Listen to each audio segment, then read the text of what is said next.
সব সময় ঠাকুরকে দুহাত দিয়ে প্রণাম করা উচিত। মহাপ্রভুরে তো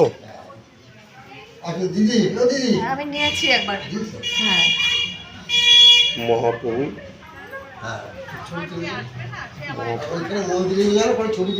না না ওখানে তো একদম ছবি না। হ্যাঁ না গাড়ি নিয়ে যাব না, আমি জানি। হ্যাঁ তুলছি তো গাছের ছবি।